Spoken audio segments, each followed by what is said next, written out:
अस्सलाम वालेकुम मेरे समझदार पाकिस्तानियों। मेरा नाम रेहान तारिक है और आप मेरा यूट्यूब चैनल और फेसबुक पेज देख रहे हैं। करोड़ हा दुरूद आक़ाए दो जहां नबी मेहरबान मोहम्मद मुस्तफ़ा सल्लल्लाहु अलैहि वसल्लम पर।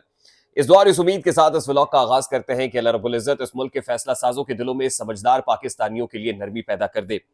आर्मी एक्ट में अमेंडमेंट की बाज़गश्त है। फौज का कानून जिसमें अमेंडमेंट उस वक्त भी की गई थी जब chief of the army staff general Qamar Javed Bajwa को एक्सटेंशन देना मकसूद था और उस वक्त की तमाम तर जमातों ने बहुत सारे डिफरेंसेस के बावजूद इस पर्टिकुलर मैटर पे कंसेंसस का मुजाहिरा किया था और chief of the army staff general Qamar Javed Bajwa की एक्सटेंशन का रास्ता आर्मी एक्ट को अमेंड करके बना दिया था। अब एक बार फिर आर्मी एक्ट में अमेंडमेंट की बाज़गश्त है। अब की बार किसको फायदा पहुंचेगा, कौन नुकसान उठाने जा रहा है, ये मामला आज के इस व्लॉग में टेकअप करेंगे, डिस्कस करेंगे, डिटेल्स आपके साथ शेयर करेंगे। दूसरा हम मामला पंजाब असेंबली के अंदर बड़ी गेम है जो स्पीकर पंजाब असेंबली मलिक अहमद खान ने डाली है। वो इजलास जो आज दोपहर 2 बजे होना था एज आई स्पीक, ये इजलास नमाज जुमा के बाद बुलाया गया था, लेकिन आज इस इजलास को सुबह 9 बजे बुला के क्या अहम काम सर अंजाम दे दिया गया। एक तरफ नए chief justice Lahore high court हल्फ उठा रहे थे मरियम नवाज साहिबा और गवर्नर पंजाब अलीकुर रहमान साहब गवर्नर पंजाब गवर्नर हाउस के अंदर एक तकरीब सजाए बैठे थे। दूसरी तरफ ईवान सदर के अंदर डॉक्टर आरिफ अलवी को एजाजी गार्ड ऑफ ऑनर देकर रुखसत किया जा रहा था और यहां पंजाब असेंबली के अंदर एक गेम डाली जा रही थी। ये क्या गेम है ये भी आपको बताएंगे। और पाकिस्तान मुस्लिम लीग नून के अपने सेनेटर ने ईवान बाला यानी सेनेट के अंदर तबले जंग बजा दिया और किसी और के खिलाफ नहीं बल्कि खुद अपनी जमात के खिलाफ इमरान खान के हक में इमरान खान की रिहाई का मुतालबा किया जा रहा है और मखसूस नशस्तें पाकिस्तान तहरीक इंसाफ को देने का मुतालबा किया गया है। प्रोडक्शन ऑर्डर्स भी आज जारी किए गए हैं कायम मकाम चेयरमैन सेनेट मिर्जा आफरीदी साहब की जानिब से। यह मामला भी आज के इस व्लॉग का हिस्सा होगा, लेकिन उससे पहले मैं इंतहाई अदब से आपसे रिक्वेस्ट करता हूं कि अगर आपने हमारा चैनल सब्सक्राइब नहीं किया है तो चैनल को सब्सक्राइब कर ले। वीडियो पसंद आए तो लाइक और शेयर करना इसलिए मत भूलिएगा कि इससे हमारा मैसेज मैसेज तक पहुंचता है। और अगर बेल आइकन प्रेस करेंगे तो ऐसी बहुत सारी वीडियोस आपकी निगाह से गुजरती रहेंगी। सबसे पहले तो मैं जो पंजाब असेंबली में वारदात डाली गई है ना, मैं वो आपके सामने रख दूं।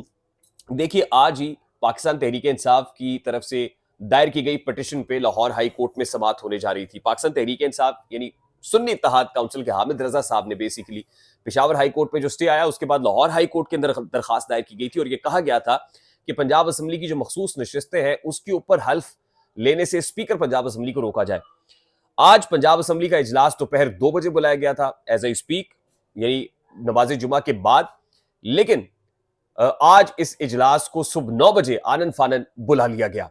आज ही लाहौर हाई कोर्ट के अंदर इस पिटीशन के ऊपर जो समाअत है वो होना थी, लेकिन ये समाअत में थोड़ा सा डिले हो गई और उसकी बुनियादी वजह chief justice Lahore high court, क्योंकि भट्टी साहब जो है अब सुबकदोश हो गए हैं। नए आने वाले चीफ जस्टिस की जो हल्फ बर्दारी तकरीब है वो गवर्नर हाउस में आज सुबह हुई। इसकी वजह से जो समातें हैं वो थोड़ा सा डिलेड हो गई। 11 बजे इस पर समाअत होनी थी और सुबह 9 बजे ही पंजाब असेंबली का इजलास बुला लिया गया। यानी पेशतर इससे कि लाहौर हाई कोर्ट इस पर कोई हुक्म जारी करती या कुछ स्टे होता या स्पीकर पंजाब असेंबली को मखसूस नशस्तों पर हल्फ उठाने से रोका जाता। स्पीकर पंजाब असेंबली ने सुबह 9 बजे इजलास बुलाया और मैं आपको बता दूं कि 21 खवातीन अरकान है और 3 अकलियती मुंतखब अरकान है, उनसे स्पीकर ने हल्फ ले लिया है। ये मखसूस नशस्तों के ऊपर यानी 24 मखसूस नशस्तें ऐसी हैं जो सुन्नी इत्तेहाद काउंसिल को जानी थी, लेकिन ये मालिक गनीमत समझ के सुबह ही डिस्ट्रीब्यूट कर दी गई हैं। पाकिस्तान मुस्लिम लीग नून क्योंकि मेजॉरिटी है उनके पास ज्यादा नशस्तें आई हैं और फिर दीगर पॉलिटिकल पार्टीज भी हैं। अब इससे फायदा ये होगा कि पाकिस्तान मुस्लिम लीग नून जो खास तौर पे सेनेट में जो नशस्तों के लिए इंतखाब होने जा रहा है, सेनेट में पाकिस्तान मुस्लिम लीग नून जो है वो 2-3 नशस्तें बढ़वा लेगी और उसके साथ साथ जो सदारती इंतखाब है उस हवाले से भी बड़ा मामला क्रूशल है। लेकिन पाकिस्तान मुस्लिम लीग नून ने कमाल होशियारी का मुजाहिरा करते हुए ये वारदात डाल ली है, ये मामला कर लिया है और अल सुबह ही तहरीक इंसाफ को बड़ा नुकसान भी पहुंचाया है, धचका पहुंचाया है। अब तहरीक इंसाफ कुछ और सोचे बैठी थी, पाकिस्तान मुस्लिम लीग नून ने सज्जी दिखा के खबी मार दी और मलिक अहमद खान साहब ने ये एक बड़ा सरप्राइज दिया है पीटीआई को। पीटीआई की लीगल टीम को भी सोचने की जरूरत है कि वो कोई काउंटर स्ट्रैटेजी क्यों नहीं बनाते, कोई प्लान बी क्यों नहीं बनाते कि भाई ये भी हो सकता है तो हम ये कर लेंगे, अगर ये हुआ तो ऐसे कर लेंगे, अगर वैसे हो गया तो फिर ये कर लेंगे। तो पाकिस्तान तहरीक इंसाफ की लीगल टीम को भी जरा थोड़ा सा होशियार रहने की जरूरत है, चौकन्ना रहने की जरूरत है। अदरवाइज तहरीक इंसाफ को जितना नुकसान ये लीगल टीम पहुंचा रही है और कुछ लोग पहुंचा रहे हैं, अपना फायदा तो कर लेते हैं, बतौर जमात नहीं सोचते कि क्या नुकसान होगा। तो ये नुकसान आज सुबह हो गया है। अब लाहौर हाई कोर्ट क्या करेगी ये तो बाद की बात है। तो 24 नशस्तें 21 खवातीन की और 3 अकलियती, ये नशस्तें मालिक गनीमत समझ के डिस्ट्रीब्यूट कर दी गई और फिर लेने वालों ने भी बड़ी उजलत दिखा के ये नशस्तें ले ली हैं। दूसरा इंपॉर्टेंट मामला यह है कि पाकिस्तान मुस्लिम लीग, वो कहते हैं ना कि गैरों के सितम तो सह लेते, अपनों ने कयामत ढा दी है। सेनेटर मुशाहिद हुसैन सैयद साहब पाकिस्तान मुस्लिम लीग नून से सेनेटर है और दिफा के मामलात की जो कायमा कमेटी है उसके भी चेयरमैन रहे हैं सेनेट के अंदर, और उसको भी देखते हैं।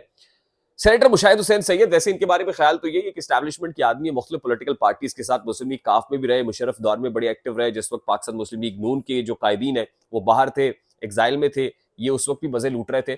तो मुशाहिद हुसैन सैयद साहब ने बाहर कैफ तबले जंग बजा दिया है और ये नून लीग के खिलाफ है, तहरीक इंसाफ की फेवर में है, और उन्होंने इमरान खान की रिहाई का मुतालबा कर दिया। उन्होंने कहा कि इमरान खान पॉलिटिकल विक्टिमाइज हो रहे हैं, सियासी कैदी हैं, सियासी कैदियों को फौरी तौर पर रिहा किया जाए, इमरान खान को रिहा करना चाहिए और जो सियासी लोग हैं उनके एस्टैब्लिशमेंट के साथ ताल्लुकात बेहतर होने चाहिए। ना सिर्फ ये बात की है बल्कि इसके साथ साथ वो ये कह रहे हैं कि जो मखसूस नशिस्तें तहरीक इंसाफ या सुन्नी इत्तेहाद काउंसिल का हक बनता है उनको फिल फॉर दी जाए।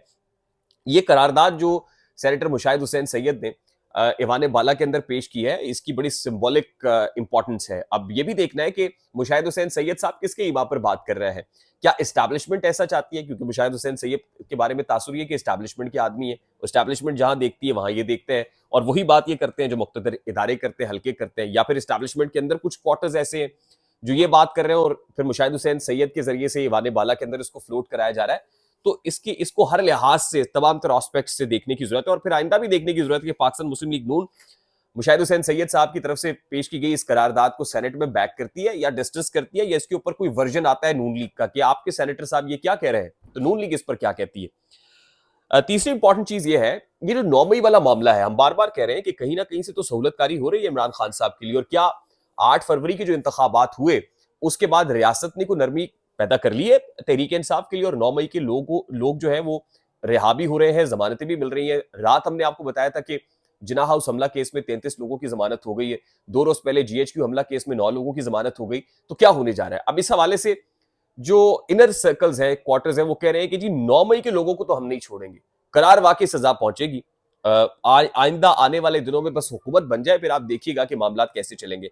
इस हवाले से एक ऑप्शन ये भी है, जेर गौर है, कि जी सुप्रीम कोर्ट ऑफ पाकिस्तान ने स्टे दिया हुआ है फौजी अदालतों में ट्रायल के हवाले से, ट्रायल मुकम्मल हो गया है, वो स्टे फंसा हुआ है।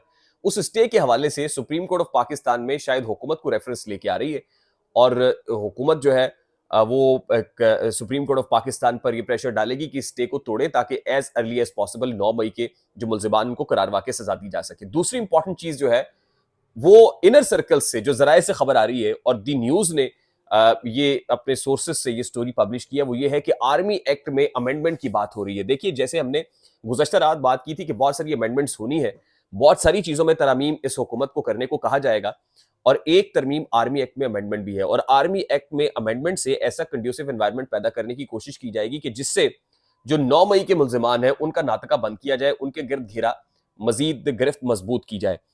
तो इस हवाले से कुछ ऐसी शिकें उसमें डाली जाएंगी कि जिससे जो मुल्जिमान है उनके गिर्द ऐसा जो है वो शिकंजा या घेरा सख्त किया जाए तो वो निकल ना पाए। और अल्टीमेटली जाहिर है कि अगर कुछ लोगों ने इमरान खान का रास्ता बिल्कुल रोकने या बंद करने की तैयारी कर रखी है तो वो भी अब पार्लियामान के जरिए से की जाएगी और पार्लियामान के जरिए से जो शिकंजा है या घेरा है वो सख्त किया जाएगा। अब ये नैरेटिव है या वाकई ऐसा कुछ सब्सटेंशियल चीज है, यकीनन आने वाले दिनों में हुकूमत आपको इसके ऊपर काम करती हुई दिखाई देगी, क्योंकि जो 263वीं कोर कमांडर्स कॉन्फ्रेंस है उसमें भी वजीर आजम के अज़म के मुताबिक का जो लफ्ज इस्तेमाल किया गया है, इसका मतलब यह है कि वजीर आजम, उनकी काबीना और उनकी हुकूमत आने वाले दिनों में इस हवाले से आपको बड़ी तेजी से कुछ काम करती हुई दिखाई देगी। इस्टेब्लिशमेंट बाहर कैफ ये सारे का सारा मामला हुकूमत पर डाल के तो चीजों को चलाने की कोशिश करेगी। आई होप मेरी बात आप तक पहुंची होगी, पहुंच जाए तो वीडियो को लाइक और शेयर करना मत भूलिएगा, चैनल को सब्सक्राइब कर दीजिएगा, बेल आइकन जरूर दबाइएगा। इंशाल्लाह अगले व्लॉग के अंदर जो डेवलप्ड स्टोरीज हैं मजीद मैच्योर होती हैं तो लेकर आपकी खिदमत में हाजिर होंगे। तब तक के लिए अपना बहुत सारा ख्याल रखिएगा। मुझे रेहान तारिक को इजाजत दीजिए। अस्सलाम वालेकुम।